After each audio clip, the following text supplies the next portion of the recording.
कर दो लाइव बिल्कुल।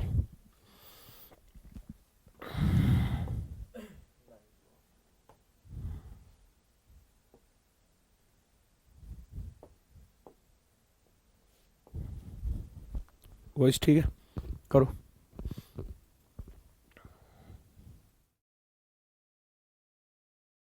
नमस्कार साथियों, मैं राहुल शर्मा आप सभी लोगों का स्वागत करता हूं आपके अपने परिवार रोजगार विद अंकित पर। दोस्तों सभी को सुबह की राम राम भैया, गुड मॉर्निंग, राधे राधे, जय श्री कृष्णा। अजय भाई सभी का स्वागत है, सभी लोग जल्दी से क्लास से जुड़ेंगे, सभी का बहुत बहुत स्वागत है। Good morning all of you. कैसे हैं दोस्तों आप सभी लोग? उम्मीद है बहुत शानदार, बहुत जबरदस्त होंगे। तो दोस्तों जल्दी से सभी लोग क्लास से जुड़ेंगे, बहुत बहुत स्वागत है आप सभी का। गुड मॉर्निंग, नमस्कार, प्रणाम, जय हिंद। डाइस हमारा टॉपिक चल रहा है और अगर मैं बात करूं तो आज ये डाइस की आखिरी क्लास होने वाली है। आज ये जो सारी टाइप है डाइस की वो आज यहाँ पर कवर हो जाएंगी और कंप्लीट हो जाएंगी। ठीक है, तो करते हैं शुरुआत जल्दी से। एक बार सभी लोग क्लास से जुड़ जाएंगे भैया, सभी का बहुत बहुत स्वागत है। राम राम सभी को, नमस्कार, राधे कृष्णा भैया। बात करते हैं डाइस की। कुछ रोटेशन वाले केस में बच्चे कुछ कह रहे थे सर इस रोटेशन केस के और एक दो क्वेश्चन और करा दो, तो मैं आज फिर से वही चीज आपके सामने लेकर आ गया हूं। तो शुरुआत के 2-3 क्वेश्चन वो रोटेशन केस वाले ही हैं। ठीक है, तो सबसे पहला काम हमको वही करना होगा कि हमको सबसे पहले अपोजिट्स फाइंड करने होते हैं। इधर से यहां से आप अपोजिट देखोगे, जैसे कि आप अपोजिट निकालने जाओगे तो 3 का अपोजिट इधर 5 आ जाएगा, कुछ इस तरीके से। ठीक है, 4 का अपोजिट, 4 का अपोजिट निकालने जाओगे तो इधर 2 आ जाएगा। 4 का अपोजिट निकालने गए तो 2 आ गया, बड़ी आसानी से। 6 का अपोजिट निकालने जाओगे तो 1 हो जाएगा। 6 का अपोजिट निकालने जाओगे तो 1 हो जाएगा। ठीक है,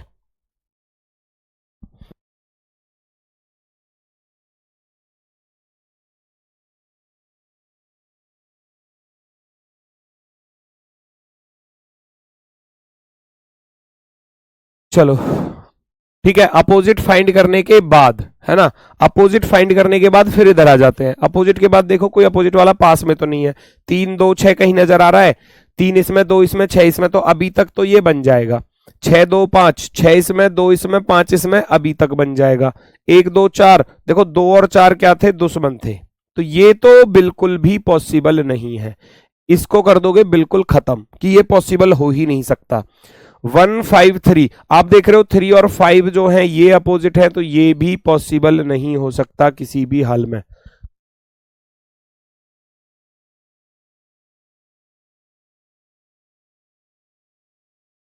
थ्री फाइव, 2 और 4 ये अपोजिट है, ठीक है ना। अब ये दोनों पॉसिबल नहीं हो सकते किसी भी हाल में। अब आती है बात इनकी, मैं चलता हूं सीधा ऑप्शन पर। जिस ऑप्शन में सी और डी आ रहे होंगे वो हमारे आंसर बिल्कुल भी नहीं हो सकते, वो आंसर बिल्कुल भी नहीं हो सकते। तो ऑप्शन से ही आपको पता चलेगा कि इसमें रोटेशन है या नहीं है। देखो 2 ऑप्शन आपके डिलीट हो गए। अब ये 2 ऑप्शन आपके डिलीट हो गए हैं, तो आप देखो ओनली ए और ए एंड बी बचता है अब आपके पास। तो आपको देखना है कि ओनली ए और ए एंड बी में से ए को आप देख रहे हो दोनों विकल्पों में, क्योंकि ए इसमें भी है और ए इसमें भी है, तो ये तो वास्तविक रूप से सही हो गया कि ए तो बनेगा ही बनेगा। बस बी को चेक कर लेना है कि बी बनेगा या नहीं बनेगा। तो बी की रोटेशन अब मैं चेक करने जा रहा हूं। रोटेशन चेक करने के लिए मैंने बताया था कि टॉप और बॉटम से चलना। टॉप पर 2 है, इधर 4 है, तो 2 और 4 में से क्या मिल रहा है? 2 मिल रहा है। तो मैं रोटेशन चेक करता हूं दोस्तों। मैं 2 से चलूंगा ऐसे क्लॉकवाइज में, घड़ी की सुई की दिशा में। 2 6 5, मैंने देखा 2 6 5 की रोटेशन कैसी है? क्लॉकवाइज है। बात आई समझ में? 2 से 2 6 5 क्लॉकवाइज कंडीशन में रोटेशन है। इधर आ जाओ, क्या 2 6 5 पर रोटेशन सेम बनेगी? 2 ये रहा, 2 से चलूंगा 2 6 5, तो आप यहां पहचान पा रहे हैं कि कैसी रोटेशन है। यहां रोटेशन 2 6 5 की कैसी हो गई? 2 6 5 की रोटेशन कैसी हो गई? एंटी क्लॉकवाइज, घड़ी की सुई की विपरीत दिशा में। तो अंतर आया, अंतर आया ना? बताओ फटाफट से भाई। यहां आप देखने गए कि यहां रोटेशन उल्टी हो गई और इधर रोटेशन कैसी है? क्लॉकवाइज कंडीशन में है। इधर जो रोटेशन है वो क्लॉकवाइज कंडीशन में है, घड़ी की सुई की दिशा में। और इधर रोटेशन कैसी है? देखो उल्टी हो रही है। तो क्या ये पॉसिबल होगा? नहीं होगा। तो इसलिए आप कहोगे कि ये वाला सर गलत है बिल्कुल। अब आप कहोगे ओनली ए, केवल और केवल पहला वाला विकल्प जो है वो सही है। ओनली ए ऑप्शन जो है वो आपका राइट आंसर हो जाएगा, ओनली ए। वेरी गुड वेरी गुड, बहुत ही शानदार। बी ऑप्शन आपका सही होगा जिसमें ओनली ए लिखा हुआ है, तो सबका यही विकल्प आ रहा है। वेरी गुड, बी वाले बिल्कुल सही है, बी वाले बिल्कुल सही है। चलो ठीक है, आगे बढ़ते हैं, आगे बढ़ते हैं। अगला क्वेश्चन आपके सामने देखो जरा, फटाफट से पहचानो कौन सा विकल्प यहां पर होने वाला है।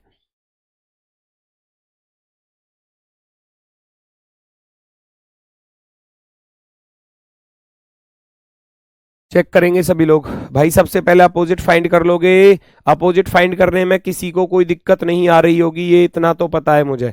क्यू से यू पर जाओगे, क्यू का अपोजिट यू। आर का अपोजिट निकालने जाओगे तो ये वाला पी हो जाएगा, आर का अपोजिट निकालने जाओगे तो पी हो जाएगा, और टी का अपोजिट निकालने जाओगे तो एस हो जाएगा, टी का अपोजिट एस। सबसे पहले काम ये करना है कि आपको चेक करना है कोई अपोजिट वाला पास में तो नहीं आ रहा।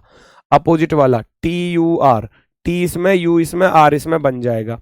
पी टी आर, पी इसमें, टी इसमें, और पी और आर। पी और आर नहीं बन सकते, पी और आर नहीं बन सकते, क्योंकि पी और आर क्या थे, दुश्मन थे। ये काम सबसे पहले करना है। पी क्यू एस, पी इसमें, क्यू इसमें, एस इसमें बन जाएगा। पी आर यू, देखो पी और आर फिर आ गए साथ साथ, तो ये पॉसिबल नहीं होगा। आपके पास दो विकल्प खत्म हो चुके हैं, जिसमें अगर मैं बात करूं बी और डी बन ही नहीं सकते, कोई संभावना ही नहीं है बनने की। तो जिस ऑप्शन में बी आ रहा होगा वो आंसर नहीं होगा। अब तीन ऑप्शन बचे, only A, only C, A and C. भाई अब ये चेक करना थोड़ा सा आपके लिए जरूरी है ना। अब ओनली ए बनेगा या ओनली सी बनेगा या दोनों बनेंगे। ऑप्शन देखो कितने अच्छे सजाए हैं एग्जामिनर ने। ए को भी चेक करना है, सी को भी चेक करना है। अगर ए बन रहा है तो ठीक, फिर सी को चेक करना है, अगर सी बन रहा है तो फिर ये आंसर होगा। अगर केवल ए बनेगा तो ये आंसर होगा, और केवल सी बनेगा तो ये आंसर होगा। अब रोटेशन चेक कर लो भैया, रोटेशन चेक कर लेते हैं। टॉप बॉटम पर क्या आ रहा है, पी और आर आ रहा है, तो आर से रोटेट करूंगा, आर ये रहा यहां पर। आर से रोटेट कर दो भैया क्लॉकवाइज में, आर ऐसे घुमाऊंगा, R U T, R U T. मैंने देखा आर यू टी की रोटेशन कैसी रही, क्लॉकवाइज रही। यहां वहां भी चलूंगा, आर आर से चलूंगा यू पर, आर यू टी। जो लेटर इधर लेके चल रहा हूं ना क्रम से लगातार, आर यू टी, वो ही उधर लेके चलने। कभी इधर कर दो आर टी यू, गुरुजी बन तो रही है नहीं। आर यू टी की रोटेशन कैसी रही, आर यू टी की रोटेशन रही देखो एंटी क्लॉकवाइज, घड़ी की सुई की विपरीत दिशा में। ये एंटी क्लॉकवाइज रही, एंटी क्लॉकवाइज। इधर तो क्लॉकवाइज है, उधर जाकर एंटी क्लॉकवाइज हो गया, तो ये ऑप्शन हो जाएगा गलत, ये ऑप्शन हो जाएगा गलत। अब जिस ऑप्शन पर ए आ रहा होगा वो आपका आंसर नहीं हो सकता, हटा देना तुरंत। बचता क्या है विकल्प, ओनली सी। अब सी को चेक करना भी नहीं है, बने चाहे ना बने हमें कोई मतलब नहीं है, क्योंकि एग्जामिनर ने ऑप्शन ही ऐसे सजाए हैं, हमने रॉन्ग वाले को साइड कर दिया। बचता है सी वाला। फिर भी यहां चेक कर लेते हैं इसकी रोटेशन को हम लोग, फिर भी हम चेक करेंगे इसको। कॉमन क्या है, पी है। चलो पी से चलूंगा, पी क्यू एस। मैं पी से चल रहा हूं, पी क्यू एस कैसी रोटेशन है, क्लॉकवाइज की रोटेशन। पी क्यू एस जैसे घड़ी की सुइयां घूमती है। तो पी से क्यू पर चलूंगा, पी से क्यू पर चला, पी से क्यू पर, क्यू के ऊपर कुछ नहीं है, तो मैंने क्या बताया था, जब ऊपर कुछ नहीं है तो ये नीचे वाला घूमकर ऊपर आएगा, नीचे वाला एस घूमकर ऊपर आएगा। तो इसका अर्थ है पी क्यू एस की जो रोटेशन रही वो क्लॉकवाइज ही रही, क्लॉकवाइज। घड़ी की सुई की दिशा में घूम रहा है, ऐसे ऊपर की तरफ देखो, ऐसे नहीं आ रहा नीचे की तरफ, ऊपर की तरफ जा रहा है, जैसे ये रोटेट हो रहा है पी क्यू एस, तो यहां भी P Q S same condition पर चल रहा है। तो सी वाला बनेगा ही बनेगा। ऑप्शन नंबर कौन सा राइट हो जाएगा, सी वाला, only C, only C. Clear हुआ, क्लियर हुआ।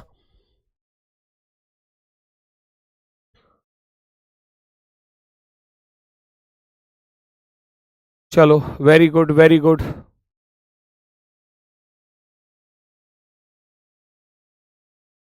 सर ए वाला भी एंटी क्लॉकवाइज में भी तो बन सकता है। भाई कैसे बना रहे हो आप ए वाले को एंटी क्लॉकवाइज में? आर टी यू चलोगे तो फिर उधर उल्टी ना हो जाएगी? अगर आप ये कहना चाह रहे हो कि सर जी हम तो आर टी यू पर चलना चाह रहे हैं, तो देखो बेटा, अगर आप ऐसे चल रहे हो आर टी यू, आप चल रहे हो आर टी यू, तो कैसी रोटेशन रही? Anti clockwise. R T U उल्टा हो गया ना, आर टी यू तो एंटी क्लॉकवाइज है। इधर आर टी यू ढूंढोगे तो आर से टी पर जाओगे तो आर टी यू ये क्लॉकवाइज हो गई, फिर ये क्लॉकवाइज हो गई, तो गलत हो जाएगा। फिर एक तरफ एंटी क्लॉकवाइज है, एक तरफ क्लॉकवाइज है, तो गलत होगा फिर भी, है ना। तो रोटेशन सेम चीज पर सेम तरीके से ही होनी चाहिए दोनों तरफ। अगर इधर क्लॉकवाइज है सेम लेटर पर, तो उधर भी क्लॉकवाइज होनी चाहिए। इधर एंटी क्लॉकवाइज है तो उधर भी एंटी क्लॉकवाइज होनी चाहिए। आप ले किधर की तरफ भी चल सकते हो, ऐसा नहीं है कि आप क्लॉकवाइज ही चलोगे, आप एंटी क्लॉकवाइज भी चल सकते हो, लेकिन दोनों तरफ सेम होनी चाहिए, सेम लेटर पर।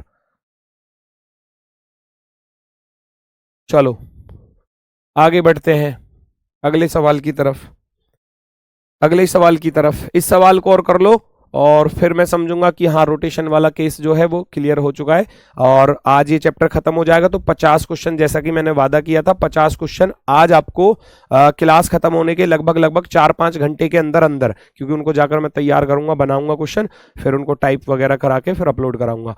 तो 50 क्वेश्चन जो है वो आपको वर्कशीट के तौर पर आज, जैसे जहां वर्कशीट मिलती है ना आपको व्यू पीडीएफ करके, वहां पर 50 क्वेश्चन मिल जाएंगे।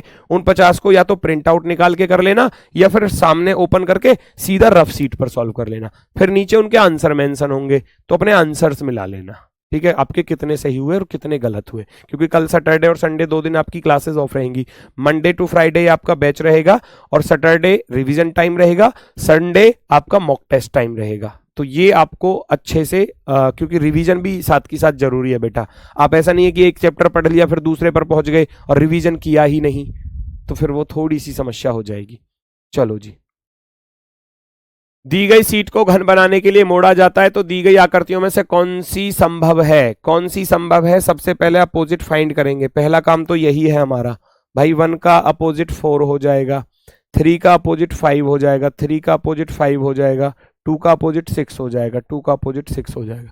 हाँ, कुछ बच्चे इस बात को लेके भी कमेंट कर रहे थे कि सर मैथ की क्लास, बेटा मैथ की क्लास में राहुल सर जो घर से क्लास ले रहे थे, दरअसल कल यहाँ पर आंधी तूफान आया था, उसकी वजह से कोई प्रॉब्लम हो गई है।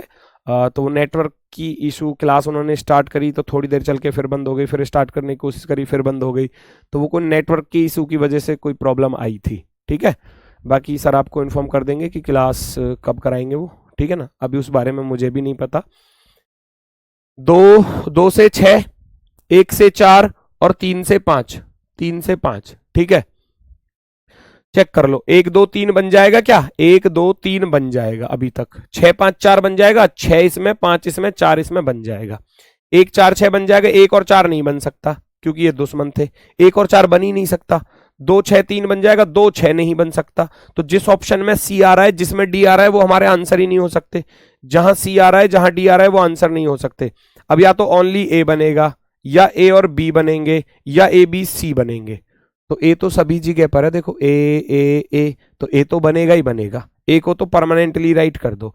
अब सी जहां आ रहा है वो आंसर नहीं हो सकता, तो ये सी वाले को हटा देना, सी वाले को। अब ए और बी, ए वाला और बी वाला, तो बी वाले को चेक करना है, बस बी वाले की रोटेशन चेक करनी है, बनेगी या नहीं बनेगी। टॉप और बॉटम पे क्या है? 4 है, तो 4 से चलूंगा, 4 5 6, 4 5। अच्छा, बच्चे कंफ्यूजन करते हैं, गुरुजी आप हर बार क्लॉकवाइज ले रहे हैं, एंटी क्लॉकवाइज ले लो, नो प्रॉब्लम। 4 6 5 पर चले जाओ, ये तो आपकी मर्जी है, ये आपकी इच्छा है कि आप जैसे जाना चाहो। भाई मैं ऐसे जाना चाह रहा हूं 4 6 5 पर, गुरुजी मैं तो 4 6 5 पर जाना चाह रहा हूं, ठीक है, एंटी क्लॉकवाइज लिख लो। एंटी क्लॉकवाइज हो गया, एंटी क्लॉकवाइज। भाई 4 6 5 घड़ी की सुई की उल्टी दिशा है, यहां जाओ। 4 4 6 5, ये कैसी दिशा हो गई? 4 6 5 पर कैसी हो गई? ये क्लॉकवाइज हो गई। ये उधर क्लॉकवाइज है, इधर एंटी क्लॉकवाइज है, पॉसिबल ही नहीं है, नहीं बन सकता। आप किसी भी हाल में इसको नहीं बना सकते, तो आप कहोगे केवल और केवल ऑप्शन नंबर ए वाला जो है वो राइट हो जाएगा। केवल ए बनेगा, बी बनेगा ही नहीं, क्योंकि रोटेशन दोनों तरफ क्या है? चेंज है। बिल्कुल चेंज है, बिल्कुल चेंज है दोनों तरफ, बस रोटेशन पर इतना ध्यान देना है आपको, दोनों तरफ सेम होनी चाहिए बस। और वो ऑप्शन से ही पता चलेगी, जब आप ऑप्शन को देखोगे, ऑप्शन में किस तरीके के ऑप्शन एग्जामिनर ने दिए हैं। कभी कभी क्या होता है, मान लो जैसे कि ये बी वाला, ये वैसे तो बन रहा था, अब लेकिन ऑप्शन में जो है ना, वो ऑप्शन ऐसे देता है, ऑप्शन लिखेगा A and D, B and C, C और डी, फिर यहां लिख देगा ए और बी, तो फिर ए और बी वाले को ही सही मानेंगे, क्योंकि हमें तो ऑप्शन के अकॉर्डिंग आंसर देना होता है एग्जाम में। ठीक है, चलो आगे बढ़ते हैं। अगली टाइप आती है जब ये एक संख्या गायब होती है, यहां एक संख्या गायब है और ये आपको पहचाननी है कि यहां पर कौन सा नंबर आएगा, इसको कैसे सॉल्व करते हैं। ठीक है, इसको कैसे सॉल्व करते हैं ये आपको बताना है। पहचानो।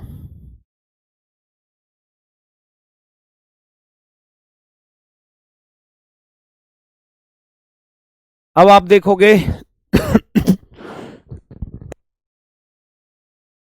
दोनों डाइस को कंपेयर करोगे, दोनों डाइस को कंपेयर करोगे तो दोनों में आपको दो कॉमन नजर आ रहा है, पहले तो यही काम करोगे ना, फिर मैं रोटेशन कर लूंगा, 2 3 1, अपोजिट फाइंड करने वाला तरीका जो बताया था सबसे पहली क्लास में, ये वाला जो कॉमन है उससे डाइस को रोटेट कर लो, 2 4 6, तो यहां से पता चला कि 1 का अपोजिट 6 है, 3 का अपोजिट 4 है, तो 2 का अपोजिट क्या बचा, 2 का अपोजिट बचा 5।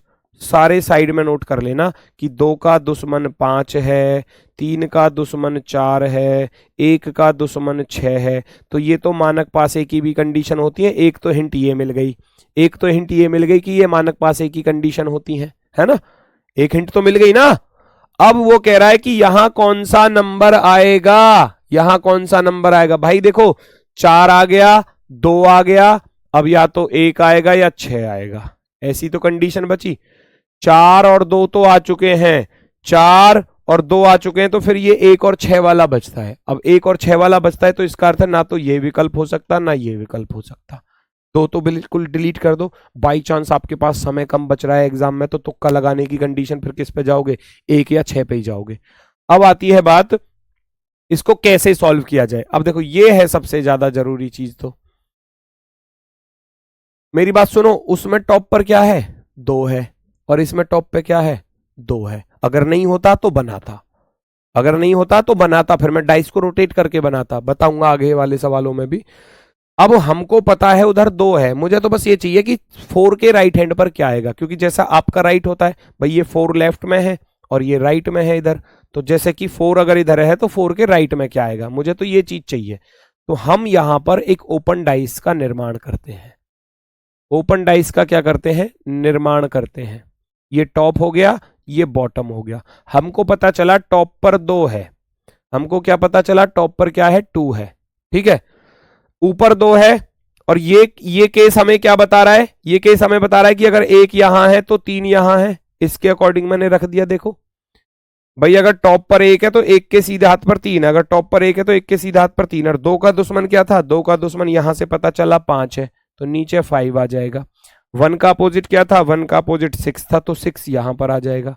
3 का अपोजिट क्या था, 3 का अपोजिट 4 था, तो यहां पर आ जाएगा। क्या इस क्लोज डाइस से मैं ओपन डाइस बना सकता हूं, है ना, क्या मैं इस क्लोज डाइस से, इन क्लोज डाइस से इस ओपन डाइस का निर्माण कर सकता हूं। हमारी कंडीशन गलत नहीं होनी चाहिए, आप देख सकते हो कहीं पर भी, कहीं पर भी देख सकते हो, कहीं कोई कंडीशन खराब नहीं होनी चाहिए बिल्कुल भी, ठीक है। किसी को कोई दिक्कत कोई समस्या हो तो बताओ फटाफट से।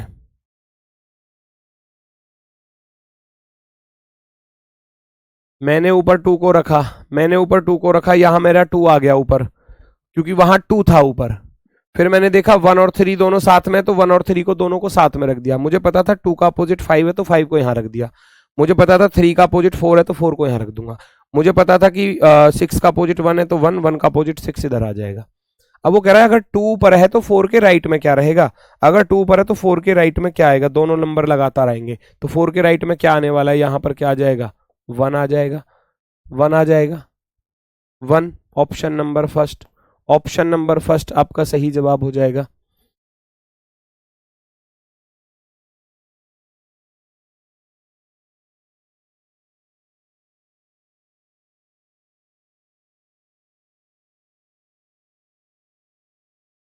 कोई दिक्कत? 5 कहां से आया?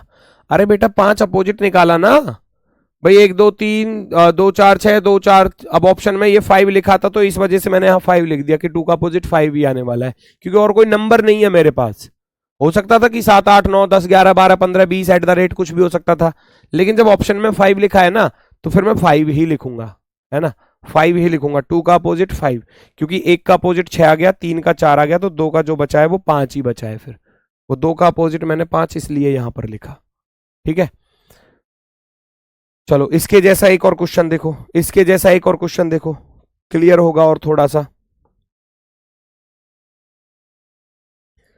हालांकि ये थोड़ा सा टाइप जो है वो बैंक लेवल तक के एग्जाम की हैं। अब ऐसा होता है कि कभी कभी हमको ये चीजें एग्जाम में देखने को मिल जाती हैं और कभी नहीं मिलती हैं, तो इनके चांसेस तो इस क्वेश्चन मार्क वाली टाइप के चांसेस कम है, लेकिन जो रोटेशन वाला केस बताया वो भाई 100% संभावना है कि आ सकता है। लेकिन मैं इनके लिए भी ये मना करके नहीं चलूंगा कि एग्जाम में नहीं पूछी जाएंगी, पूछी जा सकती हैं। टाइप है तो भैया करनी तो पड़ेगी सारी ही। अभी देखते हैं इसको कैसे सॉल्व करना है। अब आप देखो इसमें 4 ऊपर है, तो मैं एक ऐसे डाइस का निर्माण करूंगा जिसमें 4 ऊपर मैं रख सकूं। तो मैं ऐसा ओपन डाइस बनाऊंगा, देखो जरा, 1 2 3 4। मैं इधर ऊपर 4 को रखूंगा, नीचे कोई और आएगा एक टॉप बॉटम, ये टॉप बॉटम हो गए, तो 4 का दुश्मन नीचे लिखूंगा। फिर मैं ये कमरे की 4 दीवार होगी, छत पे 4 हो गया, नीचे फर्श पे कुछ ना कुछ होगा। तो यहां से पहले चेक कर लो कौन किसके अपोजिट आ रहा है। 6 6 1 2, यहां से देख रहा हूं तो 6 5 4, तो यहां से मैंने देखा 6 1 2, उधर देखा मैंने 6 5 4 6 5 4। इस तरीके की चीजें हमको लेकर चलनी है।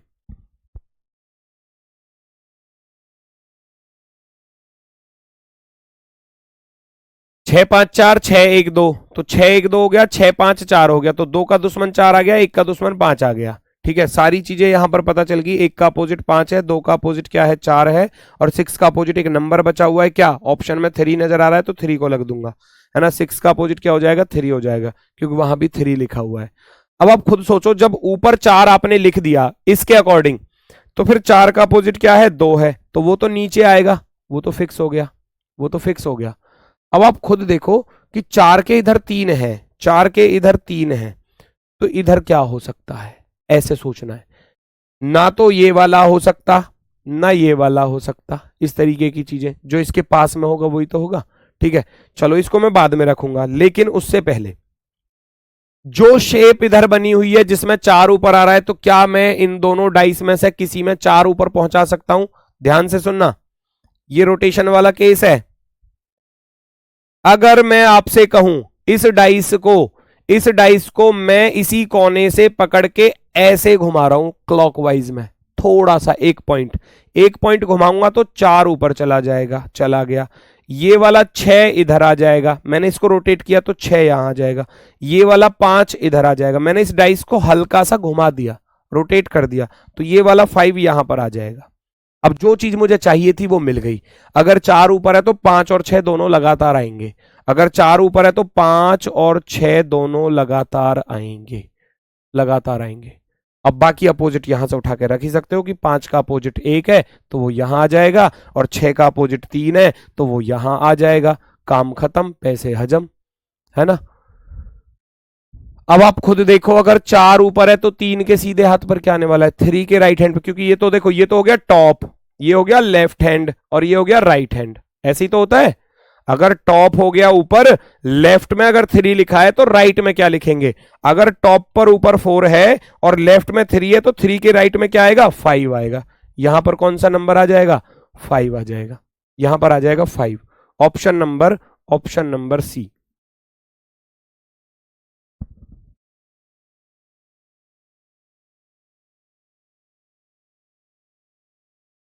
भाई आप बार बार इसी चीज को पूछते हैं, सर कैसे पता करें कि रोटेशन वाला केस है? भाई मुझे बनाना पड़ेगा ना, मैंने पिछले सवाल पे बोला था। देखो यहां 4 ऊपर है तो मैं इन दोनों डाइस में से कोई एक ऐसे डाइस को पकड़ूंगा जिसमें 4 ऊपर आ जाए, और इसमें 4 को मैं ऊपर ला सकता हूं। मैं इसको रोटेट कर दूंगा, इस डाइस को ऐसे घुमा दिया हल्का सा, जिससे कि 4 चला गया ऊपर, 6 आ गया इस वाले पर, 5 आ गया इस वाले पर। मैंने ऐसे ही तो घुमाया, देखो इस चीज से बनकर ये चीज निकल कर आई, इसको मैंने थोड़ा सा ऐसे पकड़ के, जैसे होता नहीं है जो लूडो की गोटी होती है उस पर 1 से लेकर 6 तक के नंबर लिखे होते हैं, उसको कैसे घुमा दो पकड़ के, तो मैंने उसको बस एक कोने से एक बार घुमाया है, बस एक बार। तो एक बार घुमाने पर 4 ऊपर चला गया जो मुझे चाहिए था। ये 6 यहां आ जाएगा और ये 5 इधर आ जाएगा। तो वो मैंने एरो भी बनाए हुए हैं कि मैंने उसको घुमाया कैसे है। घुमा दिया, अब 4 ऊपर है तो 5 के सीधे हाथ पर 6 है, तो वही कंडीशन मैंने यहां उतार दी। 4 ऊपर है तो 5 के सीधे हाथ पर 6 है। 6 का दुश्मन 3 था, 5 का दुश्मन 1 था, वो उधर से अपोजिट वाली कंडीशन से उतार के रख दिया। अब वो कह रहा है कि अगर 4 ऊपर है तो 3 के सीधे हाथ पर क्या आएगा। अगर 4 ऊपर है तो 3 के सीधे हाथ पर क्या आ रहा है, 5 आ रहा है। 4 अगर ऊपर है तो 3 के राइट हैंड पर क्या है, 5 है। Option number C, option number सी।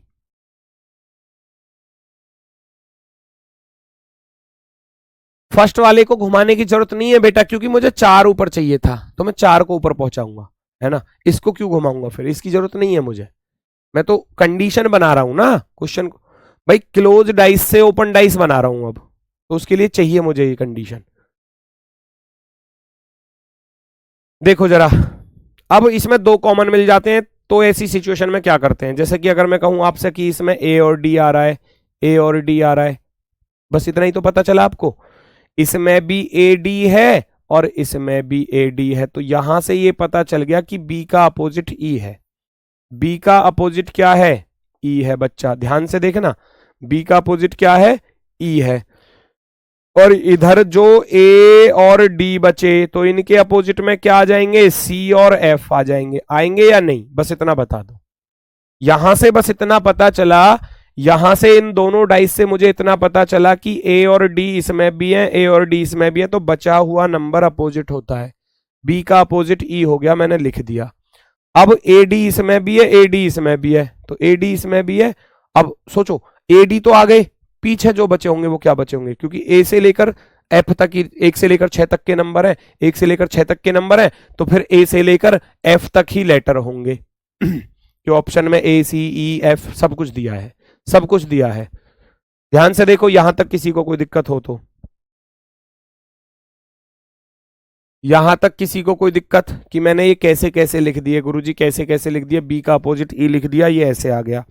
फिर बाकी ए और डी ए की तरफ है, ए की तरफ है ना, ए डी इसमें भी है, ए डी इसमें भी है, तो इसके अपोजिट में जो जाएंगे वो सी या एफ जाएंगे। किसके अकॉर्डिंग, ऑप्शंस के अकॉर्डिंग, ऑप्शंस के अकॉर्डिंग, क्योंकि ए से लेकर एफ तक के ही नंबर हैं। चलो, अब ये कह रहा है बी और डी यहां आ गया, बी और डी यहां आ रहा है, तो यहां ऊपर क्या आएगा, बी और डी यहां आ रहा है तो ऊपर क्या आएगा, इस चीज को पहचानो बेटा।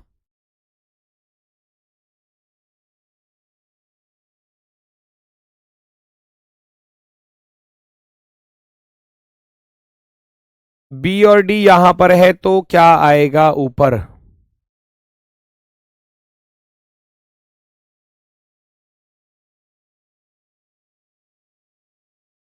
बताएगा कोई मुझे फटाफट से, किसी की समझ में आ रहा हो तो। अब मेरी बात सुनना जरा, देखो बी और डी यहां पर है, अब ऊपर क्या आएगा बस ये पहचानना है। बी और डी दोनों साथ में आ रहे हैं, तो बी और डी दोनों साथ में आ रहे हैं, इसमें डी आ रहा है, तो अगर मैं कहूं तो बी का पड़ोसी ए है, बी का पड़ोसी डी है ना, तो वो तो यहां पर पॉसिबल है, बिल्कुल आसानी से आ सकते हैं। अब ऑप्शन में ए भी दिया है, सी भी दिया है, ई भी दिया है, सी और एफ भी दिए हैं। अब इसको सॉल्व कैसे करना है, जो कंडीशन वहां है बी और डी की, वो कंडीशन यहां भी बनाऊंगा। ध्यान से सुनना जरा, यहां डाइस को बना रहा हूं नए तरीके से रोटेट कर कर। मैं इस डाइस को फिर से वही कंडीशन के अकॉर्डिंग, अब मैं अपोजिट वाले केस को मिटा रहा हूं यहां से। ध्यान से सुनना, ए को इधर पहुंचाऊंगा, बी को इधर लाऊंगा, डी को इधर लाऊंगा। ध्यान से सुनना, मैंने इसको फिर घुमा दिया एक बार, ए चला गया ऊपर की तरफ, बी आ गया नीचे और डी आ गया इधर। अब उधर जो रोटेशन है, आप खुद सोचो उधर रोटेशन कैसी है भाई। अगर आप बी और अगर आप बी और डी की रोटेशन चेक करना चाहोगे तो आप या तो ऐसे देखोगे या फिर ऐसे देखोगे, ये दोनों बदल गए ना, जहां बी था वहां डी है और जहां डी है तो वहां बी है, तो इसका अर्थ है ये चीजें बदल रही हैं। तो इसके जो टॉप पर होगा ना वो उसके बॉटम पर जाएगा। अपोजिट है ना चीजें भाई, डाइस को देखने का प्रारूप होता है। अगर एक तरफ से देख रहा हूं, अगर मैं छत की तरफ से देख रहा हूं तो मुझे चीजें इस तरीके से दिख रही हैं, अगर मैं फर्श की तरफ से देखूंगा तो वो बदल जाती हैं। अगर मैं कहूं डी और बी की कंडीशन कैसी है, आप ये देखना चाहो भाई डी और बी की कंडीशन कैसी है, डी और बी को अगर डी से चल रहे हो तो ये एंटी क्लॉकवाइज है, और डी से चल रहे हो तो ये इधर की तरफ क्लॉकवाइज है ना, डी और बी पर जा रहा हूं। अगर आप डी से बी की तरफ जा रहे हो तो ये कैसी रोटेशन है बच्चा, ये कैसी रोटेशन है, एंटी क्लॉकवाइज। और यहां डी से अगर बी पर आ रहे हो तो ये कैसी रोटेशन है, ये क्लॉकवाइज है। तो इसका अर्थ है अब जो इसका टॉप है वो इसके बॉटम पर होगा, नीचे की तरफ। ए आएगा नीचे, ए ऊपर नहीं आ सकता, ए किसी भी हाल में ऊपर नहीं आ सकता, तो ए वाले को बिल्कुल खत्म कर देना।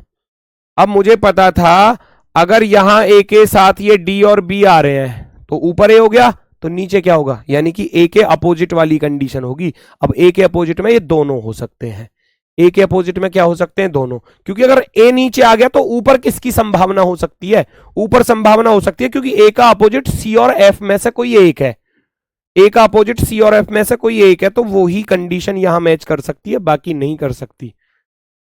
इस डाइस को इस डाइस के साथ कंपेयर करना है। यहां रोटेशन का खेल आप देखोगे बी डी, तो ये बन रही है क्लॉकवाइज। अगर ऐसे देखूं तो बी से डी पर जाऊंगा तो क्लॉकवाइज, और यहां बी से डी पर जाऊंगा तो एंटी क्लॉकवाइज। अब डी से बी पर चले जाओ या बी से डी पर चले जाओ, तो ए बी डी ये रोटेशन क्लॉकवाइज है।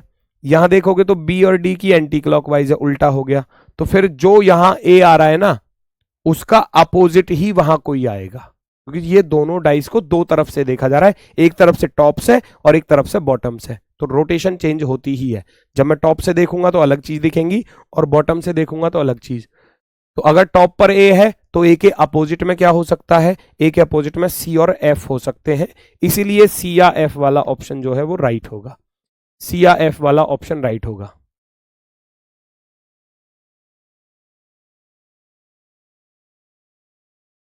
चलो अब आते हैं, मान लो जैसे कि 2 नंबर गायब हो जाए। अब ये 2 नंबर वाले तो बहुत आसान होते हैं, उम्मीद है आप क्वेश्चन को देखते ही पकड़ लोगे। 2 नंबर वाला थोड़ा आसान होता है 1 नंबर के मुकाबले। आपको यहां पर 2 और 3 नजर आ रहे हैं, देखो ये कितना आसान है, 2 और 3 नजर आ रहा है, तो फिर 1 का अपोजिट क्या हो जाएगा, 4 हो जाएगा। ये फिक्स हो गया कि 1 का अपोजिट 4 है, 1 का अपोजिट 4 है। याद करो सबसे पहली क्लास में लिखाया था 2 विपरीत सतह ना तो एक साथ आ सकती है ना एक साथ पीछे छिप सकती हैं। वो कह रहा है इस 5 के साथ में मैं ऑप्शन के अकॉर्डिंग चलूंगा, क्या 1 और 4 दोनों साथ में आ सकते हैं। पहला ऑप्शन कह रहा है 1 और 4 नहीं आ सकते क्योंकि ये दोनों दुश्मन थे। दूसरा कह रहा है 1 और 2 को मैं यहां पर रख सकता हूं, 1 और 2 को यहां पर रख सकता हूं, किसी को कोई दिक्कत है 1 और 2 को रखने में, नहीं है जी, रख सकते हैं। मैं 2 और 3 को यहां पे रख सकता हूं क्या, 2 और 3 को, खुद सोचो इस बात को। अगर मैंने 2 और 3 को यहां रख दिया 5 2 3, तो फिर 1 और 4 जो अपोजिट थे वो कहां चले गए, पीछे चले गए पीछे। और 1 और 4 दुश्मन थे, तो तीनों ना तो एक साथ दिखाई दे सकते हैं और ना एक साथ पीछे छिप सकते हैं। ये जो 3 सतह है ना, तो इसमें से 2 अपोजिट ना तो एक साथ दिखाई देंगे ना एक साथ छिप सकते हैं। इसका अर्थ यह है कि 1 और 4 में से एक आएगा ही आएगा, यहां पर दोनों नहीं आ सकते, ना दोनों गायब हो सकते, एक तो जरूर चाहिए। तो अगर मैं देख रहा हूं 1 और 4 में से यहां 1 आ रहा था, ये 2 आ रहा था, तो चल जाएगा। 2 और 3 अगर रखे तो पीछे चले जाएंगे, 1 और 4 नहीं आ सकता। 3 और 6 को रखूंगा, नहीं रख सकता क्योंकि 1 और 4 में से तो एक चाहिए यहां पर। तो option number B, option number B, option number B right है। 2 3 2 3, 1 का अपोजिट 4 आ गया। अब वो कह रहा है 5 के साथ में यहां कौन कौन से नंबर आ सकते हैं। 5 के साथ साथ में इन दोनों में से तो एक आएगा ही आएगा ना, इन दो में से तो एक चाहिए ही चाहिए। तो वो आपको केवल और केवल ऑप्शन नंबर बी पर ऐसा मिल रहा है, ऑप्शन नंबर बी पर। अगले सवाल को आप करके दिखा दो, बिल्कुल सेम है इसी के जैसा, गड़बड़ कोई नहीं करेगा।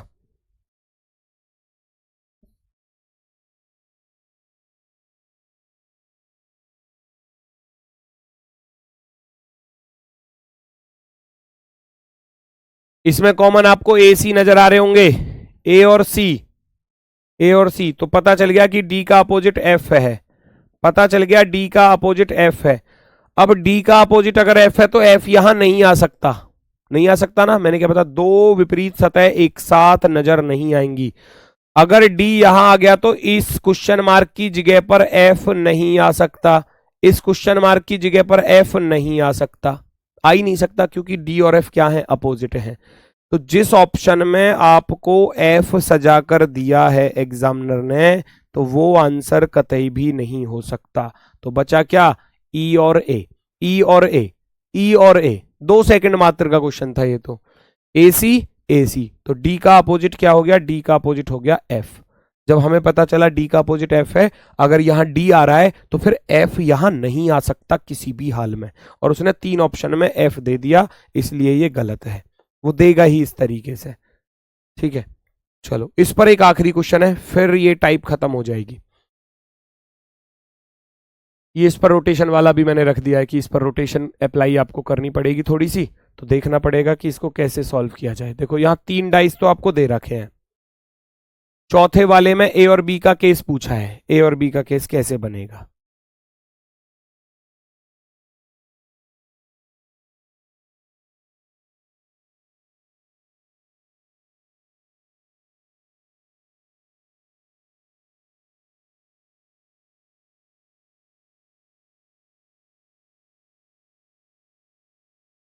देखो मेरी बात सुनना, ये 5 इसमें भी नजर आ रहा है और 5 इसमें भी नजर आ रहा है, इसी से खेलूंगा मैं अब। एग्जामिनर के अकॉर्डिंग आप पहले तो अपोजिट निकाल लो। अपोजिट कैसे फाइंड कर सकते हो, देखो 1 से अपोजिट 1 4 6 और 1 का अपोजिट 1 3 2, ऐसे निकालोगे। 1 4 6 इधर रोटेट किया और इधर आया 1 3 2, तो यहां से पता चला 6 का दुश्मन 2 है, 4 का दुश्मन 3 है, 1 का दुश्मन बचा है 5। तो यहां से तो अपोजिट पता चल गए, पहला काम तो ये हो गया। अब इस क्लोज डाइस से ओपन डाइस बनाऊंगा। ओपन डाइस बनेगा, किस तरीके से बनेगा देख लो जरा। देखो इसमें भी 5 है, अगर मैं डाइस के इस कोने से पढ़ूं, ध्यान से सुनना, और यहां आप देख रहे हो 5 है, अगर मैं इस कोने से देखूं चीजों को, ध्यान से सुनना, आप खुद समझ पा रहे हो, अगर ये 5 अगर इधर आ रहा है, इधर की तरफ है, इधर की तरफ, इस कोने से देखना चाह रहा हूं, तो 3 के सीधे हाथ पर क्या है, 6 है। आप ऐसी तो देखोगे चीजों को, आप ऐसे पहचान रहे हो, अगर 5 को मैं नीचे रख लूं बेटा, 5 को अगर मैं नीचे रख लूं, इस चीज को पहचानो, यहां से मैं देख पा रहा हूं, तो 5 इस डाइस को ऐसे कर दूं मैं, तो ये 5 मुझे नीचे आएगा, नजर आएगा। और 3 और 6 दोनों किस कंडीशन में है, 3 और 6 इस कंडीशन में है। इस डाइस से क्या मैं ये चीज यहां पॉसिबल है रख सकता हूं, कोई दिक्कत तो नहीं है। क्लॉकवाइज ही तो कंडीशन है बेटा, देख सकते हो 5 3 6, 5 3 6 क्लॉकवाइज ही बन रही है, कोई दिक्कत तो नहीं हुई। तो उस प्रारूप को यहां मैं उतार सकता हूं, उस इस पॉइंट को लेकर, इस पॉइंट को देखो, ये रहा ये पॉइंट, ये यहां पर पॉइंट है 5 3 6, और इसमें भी 5 ही आ रहा है ना, तो 5AB क्या चीज बनकर आएगी ये पहचानना है हमको। तो अब हमको अपोजिट तो पता चल गया कि 5 का अपोजिट 1 है, तो 1 को यहां रख दूंगा। भैया 3 का अपोजिट 4 है, तो 4 को यहां रख दूंगा। भैया 6 का अपोजिट 2 है, तो 2 को यहां रख दूंगा। अब वही केस यहां पर है, अगर 5 से मैं चलूं क्लॉकवाइज में तो ए और बी पर बनेगा क्या, 5 से चलूं क्लॉकवाइज में तो ए और बी पर बनेगा क्या, वो आपको पहचानना है बस। अब मेरी बात सुनो,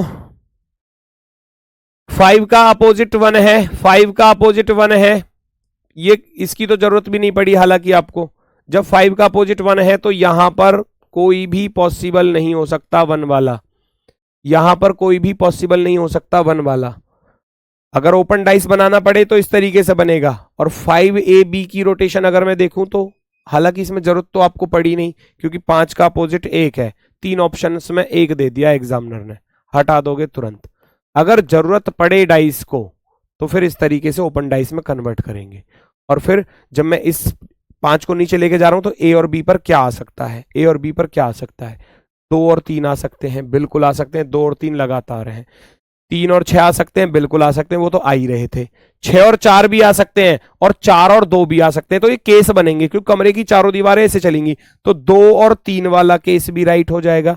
फिर 3 और 6 वाला भी केस राइट हो जाएगा, और 6 4 वाला केस भी राइट हो जाएगा, 6 4 वाला, और फिर 4 के आगे देखूंगा तो 2, 4 के आगे देखूंगा तो 2 वाला केस भी राइट हो जाएगा। ये रोटेशन के अकॉर्डिंग बनते हैं।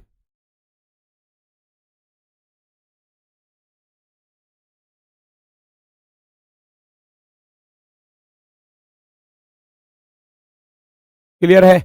6 में भी तो सी और एफ। बेटा 6 में जो है ना, देखो मेरी बात सुनो, 6 में हम इस वाले क्वेश्चन में कंफर्म नहीं कर पा रहे कि सी आएगा या एफ आएगा, इसीलिए मैंने लिखा कि ए का अपोजिट सी भी हो सकता है, एफ भी हो सकता है। वहां ये इस तरीके से लिखा था, इसीलिए ऑप्शन में सी और एफ को टिक किया गया है ना, ऑप्शन में इसीलिए सी और एफ को, क्योंकि वहां कंफर्म नहीं है, आप रोटेशन वहां बन ही नहीं पा रही है ना, क्योंकि वहां क्वेश्चन मार्क दिया है, तो वहां सी और एफ में से कुछ भी आ सकता है, कुछ भी। चलो, हालांकि ये आसान था, क्योंकि 5, अगर यहाँ 5 दिया है तो 5 का दुश्मन यहाँ आ ही नहीं सकता। 1 1 1 3 ऑप्शन में दिया है, आप इसको हटा दोगे तुरंत ही। चलो, ये एक लैंग्वेज वाले क्वेश्चन है, थोड़ा सा इसको भी देख लो, क्योंकि लैंग्वेज वाले क्वेश्चन अगर आपके एग्जाम में यूपीएसआई में पिछली बार पूछे गए थे, तो ये उसी पर कुछ आधारित है। एक विशेष पासा इस प्रकार से बनाया गया है कि प्रत्येक पार्श्व पर, यानी कि प्रत्येक जो सतह है, 1 से लेकर 6 तक के संख्याओं पर एक संख्या अंकित है। 1 से लेकर 6 तक नंबर लिखे गए हैं, 1 से 6 तक के नंबर लिखे गए हैं, 1 से 6 तक। इस पासे को फेंकने के बाद यह स्थिर हो जाता है, और इस स्थिति में यह देखा गया है कि ऊपर और नीचे वाले पार्श्व को छोड़कर सभी पार्श्व की संख्याओं का योग 10 के बराबर आता है। ध्यान से सुनना, वो कह रहा है ऊपर और नीचे वाली को छोड़कर, ऊपर वाली और नीचे वाली को छोड़कर इन चारों का सम जो है वो 10 है। 1 2 3 4, इनका जो सम है, इनका जो सम है वो 10 है। तो वो कब पॉसिबल हो सकता है, बताएगा कोई मुझे? 4 भुजाओं का योग 1 से लेकर 6 तक, अगर मैं 1 से 6 तक के नंबर लिखूं, 1 से लेकर 6 तक के नंबर लिखूं, 1 से लेकर 6 तक के नंबर लिखूं, और 4 संख्याओं का योग 10 बनाना है, तो 4 3 7 2 9 और 1 10, यही बनेगा, यही बन सकता है, यही तो बन सकता है, इसके अलावा तो बन ही नहीं सकता। तो इसका अर्थ है 1 2 3 4 यहां रहे होंगे, यहां रहे होंगे 1 2 3 4, क्योंकि 4 भुजाओं, 4 सतहों का योग, 4 सतहों का योग 10 है, तो इसका अर्थ है यहां 5 और 6 रहे होंगे, फिर टॉप और बॉटम पर, टॉप और बॉटम पे, क्योंकि यहां तो 1 2 3 4 आएगा, वो कैसे भी हो सकता है, 1 2 3 4 हो सकता है, 2 1 3 4 हो सकता है, 3 4 1 2 हो सकता है, वो कैसे भी हो सकता है ना। तो यहां जो संभावना बनेगी वो 1 2 3 4 ऐसे बनेगी, ये मैंने ऐसे मान लिया। हो सकता था कि ये 4 3 2 1 बने, हो सकता है ये 2 3 1 4 बने, हो सकता है 2 4 1 3 बने, तो वो किसी तरीके से बन सकता है, लेकिन ये फिक्स हो गया कि टॉप पर 5 आएगा और बॉटम पर 6 आएगा, टॉप पर 5 आएगा और बॉटम पर 6 आएगा। ठीक है, पासे के और ऊपर और नीचे वाले पार्श्व पर कौन सी संख्या होगी, है ना? 4 व 5 लिखना है ऐसे, 4 व 5, 5 व 6, है ना? 5 और 6, 5 और 6, क्योंकि 4 भुजाओं, 4 सतहों पर जो अंक आ रहे हैं उनका योग 10 बनाना है। 1 से लेकर 6 तक ऐसे ही 4 नंबर हैं, उनमें 1 2 3 4 इनका योग 10 बनेगा, और बाकी किसी 4 का योग 10 नहीं बन सकता। आप बना के देख लेना, 1 2 3 4 का ही सम 10 बनेगा, 5 को और 6 को मैं नहीं ले सकता किसी के साथ भी, वरना 10 नहीं बन पाएगा। तो 5 और 6 टॉप और बॉटम पर रह गए। यही पूछ रहा था कि टॉप और बॉटम पर है क्या, 5 और 6 है टॉप और बॉटम पर, टॉप और बॉटम पर। लगभग टाइप खत्म है सारी, और ये वही टाइप है, उसको थोड़ा सा मैंने एग्जाम में जिस तरीके से आपसे पूछा था उसको थोड़ा सा चेंज करके एग्जामिनर ऐसे भी दे सकता है, क्योंकि लैंग्वेज है, लैंग्वेज से आपको डाइस बनाना पड़ेगा। वो कह रहा है लाल के विपरीत काला है, लाल और काले के बीच में हरा है, नीले रंग के सफेद की नीला रंग सफेद सतह की बगल में है, भूरा रंग नीले सतह की बगल में है, नीले की सतह लाल रंग से है, नीचे की सतह लाल रंग से है। तो ये फिक्स कर दिया। आप इस तरीके से ओपन डाइस क्रिएट कर सकते हो। यहां पर ये हो गया ऊपर वाली सतह, है ना, ऐसे 4 सतह, 1 2 और 3 और 4, और ये हो गई नीचे वाली सतह। अब उसने साफ साफ शब्दों में बोल दिया कि नीचे की सतह लाल रंग से है। The bottom face is opposite to red. क्या लिखा है? इंग्लिश में तो कुछ और लिख दिया। नीचे की सतह लाल रंग से है। द बॉटम फेस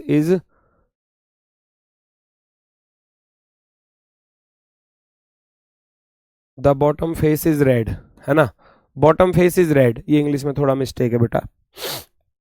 नीचे की सतह लाल रंग से है, नीचे की सतह लाल रंग से है, यानी कि इसको लाल रंग से रंगा गया है। यहां लाल रंग है, यहां कैसा रंग है? लाल रंग है। अब उसने बोला था कि लाल के विपरीत काला है ना? लाल के विपरीत काला है, तो लाल के विपरीत काला ऊपर पहुंचा दोगे, इसका अपोजिट तो यहां पर बनेगा बड़ी आसानी से, बड़ी आसानी से। लाल का अपोजिट काला है। फिर कह रहा है लाल और काले के बीच में हरा है। बाकी चार कलर तो इनके बीच में ही आएंगे, 1 2 3 4, लाल और हरे के बीच में ही आएंगे, लाल और काले के बीच में। लाल और काले के बीच में हरा है, तो हरा कहीं पर भी रख देना जहां आपका मन करे। फिर कह रहा है नीला रंग सफेद की बगल में है ना? भूरा रंग नीले की बगल में है, भूरा रंग नीले की। अब नीले की बगल में 2 रंग आ रहे हैं, देखो ध्यान से सुनना। नीले रंग की बगल में 2 रंग आ रहे हैं। मान लो मैंने नीला यहां पर रख दिया, नीले रंग की बगल में 2 रंग आ रहे हैं। कैसे कैसे? नीला रंग सफेद सतह की बगल में है, तो यहां पर सफेद हो सकता है, नो प्रॉब्लम। फिर कह रहा है भूरा रंग नीले सतह की बगल में है, भूरा रंग नीले सतह की बगल में है, भूरा रंग यहां आ जाएगा, तो सफेद और भूरा क्या हो गए? अपोजिट हो गए। अब नीला और हरा यहां था दोनों के बीच में, तो हरा यहां पर आ जाएगा। जैसे एग्जामिनर ने बोला कि नीचे लाल है, लाल का अपोजिट काला है, लाल और काले के बीच में हरा है, बिल्कुल आएगा। नीला रंग सफेद की बगल में भी है और नीला रंग भूरे के बगल में भी है, तो इसका अर्थ हुआ कि सफेद और भूरा अपोजिट है। अब क्वेश्चन के ऑप्शन देख लो। ऊपर के विवरण के आधार पर बताइए कि भूरे रंग के विपरीत कौन सा रंग है। भूरे रंग के विपरीत कौन सा रंग है? ये रहा सफेद। भूरे रंग के अपोजिट में क्या है? सफेद है। भूरे रंग के अपोजिट में सफेद है, सफेद। ग्रीन नहीं होगा आशीष बेटा, आप गलत जवाब दे रहे हैं। ग्रीन कैसे हो सकता है? वो 2 लाइनों से ही तो क्वेश्चन सॉल्व हो गया। यहां अगर आप पूरा सवाल ना पढ़ो, इन 2 लाइनों को पढ़ लो, तब भी आपके क्वेश्चन का आंसर आ रहा है। वो कह रहा है नीला रंग सफेद, नीला रंग सफेद सतह की बगल में है, क्योंकि मुझे लाल और काले का फिक्स पता चल गया कि ये टॉप बॉटम पर आने वाले हैं। अगर ये पता नहीं चलेगा तो फिर क्वेश्चन सॉल्व नहीं होगा। नीला रंग सफेद सतह की बगल में है, नीला सफेद की बगल में है। अब नीला जो है भूरे के बगल में भी है, भूरा रंग नीली सतह के बगल में, तो भूरा नीली के बगल में है, तो इसका अर्थ है भूरा और सफेद, क्योंकि वो पहले से ही लाल और काले अपोजिट हो चुके हैं। लाल और काले पहले से अपोजिट है, तो सफेद और भूरा आपस में अपोजिट होगा। ठीक है, सफेद और भूरा। भूरे का अपोजिट पूछा था तो वो सफेद हो जाएगा, भूरे का अपोजिट सफेद। वेरी गुड, करो जरा सॉल्व करना फटाफट से, चेक करो।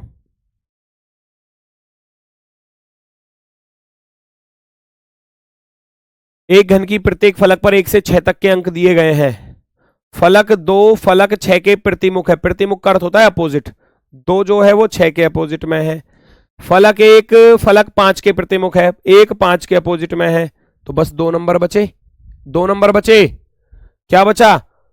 3 और 4, ये आपस में अपोजिट होंगे। फिर उसने सवाल में दिया कि 2 6 के विपरीत है, 1 5 के विपरीत है, कह रहा ना face 2 is opposite to face 6, face 1 is opposite to face 5, तो फिर बचा क्या? 4 और 3 अपोजिट बचे होंगे। मुझे अपोजिट पता चल गया। आ जाओ निष्कर्षों पर। कह रहा है फलक 2 फलक 3 के पास में है, फलक 2 3 के पास में है, बिल्कुल हो सकता है पास में, कोई नहीं रोक सकता। फलक 6 2 और फलक 4 के बीच में है, 2 और 4 के बीच में तब आएगा जब 2 और 4 दुश्मन होंगे। 2 और 4 के बीच में कोई नंबर तब आ सकता है जब 2 और 4 अपोजिट होंगे। सब जो लैंग्वेज वाली सबसे पहले दिन आपको, दूसरे दिन आपको बताई थी क्लास में, 2 और 4 का दुश्मन होना जरूरी है। 2 का दुश्मन तो 6 था, इसलिए ये गलत हो जाएगा। फलक 1 फलक 5 और 6 के बीच में 5 और 6 का दुश्मन होना जरूरी है, 5 का दुश्मन तो 1 था, ये गलत हो जाएगा। उपरोक्त में से कोई नहीं वाला हटा दूंगा, क्योंकि पहला वाला सही आ गया, पहला वाला सही आ गया। फलक 2 फलक 3 के पास में, फलक 2 जो है ना वो बस 6 के पास में नहीं आ सकती, बाकी इन चारों के पास में आ जाएगी। क्यों? 2 का दुश्मन 6 था, दुश्मन के पास में नहीं आ सकती, बाकी चारों के पास में आ सकती है। तो वो कह रहा था कि 2 जो है वो 4 के पास में है, बिल्कुल आ सकती है, बिल्कुल आ सकती है। ऑप्शन नंबर 1, ऑप्शन नंबर 1 एकदम राइट, एकदम करेक्ट, एकदम शानदार। चलो, उम्मीद करता हूं ये चीजें आपके समझ में आई होंगी, है ना। किसी को कोई दिक्कत, कोई समस्या हो तो साथ के साथ मुझे बता सकता है। करके देखो इसको फिर। काले के सामने लाल है, लाल और काले के बीच में हरा है, सफेद की बगल में नीला है, नीले की बगल में भूरा है, लाल नीचे की तल पर है। तो बस क्या दिक्कत है? कौन सा निष्कर्ष निकाला जा सकता है? देखो कितना आसान क्वेश्चन दिया है, कितना आसान दिया है, बस लैंग्वेज में फंसाने की कोशिश करेगा। आसान है बिल्कुल, सब कुछ तो दिया है सवाल में। 1 2 3, ये ऊपर वाला आ गया, ये नीचे वाला आ गया। उसने सब कुछ बोल दिया साफ साफ शब्दों में। वो कह रहा है कि काले के सामने लाल है, अपोजिट दे दिया। फिर कह रहा है लाल नीचे है, लाल नीचे है तो लाल को नीचे रख दोगे। और फिर कह रहा है काले के सामने लाल है तो काला ऊपर चला जाएगा, काला ऊपर चला गया। ये पूछ रहा था कौन सा सही है, ये तो इसी से आ गया, काला सबसे ऊपर है, यही सही होगा। काला सबसे ऊपर है, काला सबसे ऊपर है, बिल्कुल है। नीला सबसे ऊपर होगा क्या? नहीं होगा। भूरा सबसे ऊपर होगा? नहीं होगा। काले के सामने भूरा, काले के सामने तो लाल है, ये बिल्कुल गलत। कितना आसान, कितना आसान है। काला सबसे ऊपर है, बाकी कलर्स को भी आप रख सकते हो। वो कह रहा है लाल और काले के बीच में हरा है, सफेद की बगल में नीला है ना। सफेद की बगल में, सफेद की बगल में नीला है और नीले की बगल में भूरा है, तो फिर से वही काम आ गया। नीला यहां पर, सफेद यहां पर, नीला सफेद बगल में और भूरा भी इसके बगल में नीले के में, और हरा आ जाएगा यहां पर, हरा आ जाएगा यहां पर। सफेद की बगल में नीला है, बिल्कुल है। नीले की बगल में भूरा है, नीले की बगल में भूरा है। लाल और काले के बीच में हरा है, लाल और काले के बीच में हरा है। सारे कलर जो हैं वो फिक्स हो गए। चैप्टर होता है दोस्तों खत्म। ये है आपका आखिरी क्वेश्चन, आज का टॉपिक खत्म होता है।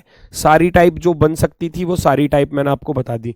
आप एक बार बस प्रीवियस ईयर उठाकर देखना और फिर सारे क्वेश्चनों को सॉल्व करके देखना, आपके सारे क्वेश्चन सॉल्व हो जाएंगे, पिछली 2 साल के जो भी पेपर हैं। ठीक है, 17 वाला और 21 वाला मैंने यहाँ और ज्यादा ही पढ़ाया है आपको। ठीक है, जितना पूछा जा सकता है उससे ज्यादा ही आपको कराया है, इससे बाहर नहीं जाएगा। 50 क्वेश्चन वर्कशीट के आपको एप्लीकेशन पर मिल जाएंगे, जहां आपका क्लास होती है।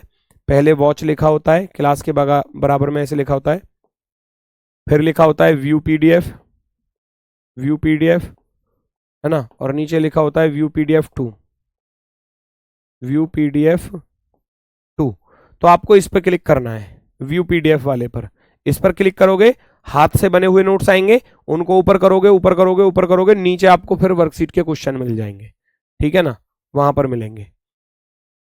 उम्मीद है इस क्वेश्चन को कर सकते हो। एक घन के 6 पृष्ठ अलग अलग रंगों से है, लाल पृष्ठ काले के विपरीत है, हरा पृष्ठ लाल और काले के बीच में है, नीला पृष्ठ सफेद के आसन है, भूरा, ये तो वही सवाल है, बिल्कुल सेम। हरे पृष्ठ के आसन 4 रंग है, हरे के आसन 4 रंग है, बता दो फटाफट से। वही क्वेश्चन है जो पिछला है, पिछला है बिल्कुल सेम। हरे के, देखो हरे का अपोजिट नीला आ रहा है, तो बस नीला इसके पास में नहीं आएगा, बाकी चारों कलर इसके पास में आएंगे। बस नीला नहीं आ सकता, बस जिस ऑप्शन में नीला दिया होगा वो आपका आंसर नहीं हो सकता, बस, है ना, वो आपके आंसर नहीं हो सकते। क्वेश्चन वही है, बस उसको दूसरे शब्दों में लिख दिया है। चीज वही है, देखो बिल्कुल सेम टू सेम है। लाल पृष्ठ काले के विपरीत है, हरा पृष्ठ लाल और काले के बीच में है, नीला पृष्ठ सफेद के आसन्न है और भूरा पृष्ठ नीले के आसन्न है। वही केस है, बिल्कुल सेम टू सेम जो पिछले सवाल में था, पिछले सवाल में। तो यहां से पता चल रहा है कि हरे का अपोजिट नीला है, तो नीला इसके पास में नहीं आएगा, बाकी 1 2 3 4 इसके पास में आ जाएंगे। नीला पास में नहीं आ सकता, जहां नीला दिया है ना, क्योंकि नीला इसका अपोजिट बन रहा है। ये नहीं हो सकता, ये नहीं हो सकता, ये नहीं हो सकता, ये हो सकता है बस लाल काला भूरा सफेद। ठीक है, चलो, तो मंडे टू फ्राइडे आपकी क्लासेस चलती हैं। मैंने जैसे कि आपको बताया मंडे टू फ्राइडे आपकी क्लासेस रहेंगी, Monday to Friday. Monday to Friday classes हैं और सैटरडे आपका रिवीजन टाइम है। जो सभी टीचर्स आपको देते हैं क्वेश्चन, उस पर आप चीजों को रिवाइज करो, है ना, उस पर आप चीजों को रिवाइज करो बेटा, रिवीजन करो फटाफट से सैटरडे में। और संडे में सभी लोग जो पहले पढ़ चुके हैं वो मॉक टेस्ट अवश्य लगाएं, है ना। जो बिल्कुल फ्रेशर है, जो बिल्कुल फ्रेशर है वो कोशिश करें ज्यादा से ज्यादा रिवीजन करने की, क्योंकि अभी वो मॉक टेस्ट देंगे उनको फायदा नहीं होगा संडे मॉक टेस्ट का, ठीक है। जो बिल्कुल फ्रेशर है वो ना दे, वो संडे मॉक टेस्ट अभी ना दें। वो कब देंगे, जब आपका लगभग 70% कोर्स आपका कंप्लीट हो जाएगा, तब मॉक टेस्ट लगाना जो फ्रेशर्स बच्चे हैं। संडे मॉक टेस्ट जो पहले पढ़ चुके हैं वो तो सभी बच्चे लगाएंगे ही लगाएंगे, वो तो लगाएंगे। जो फ्रेशर है वो 70% के बाद या 50-60%, वो आपकी मर्जी है, जब भी आप उसको लगाना चाहे। बाकी अभी नेक्स्ट सैटरडे वगैरह से मैं आपके लिए क्लासेस भी लगाऊंगा, क्लासेस आपके लिए रहेंगी, तो आप उन चीज़ों का भी फायदा उठाना, ठीक है।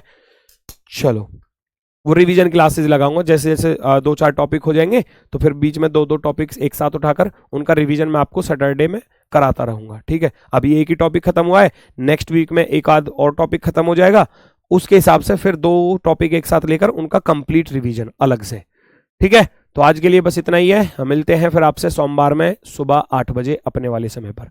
दोस्तों सभी को नमस्कार, धन्यवाद, टाटा, बाय बाय।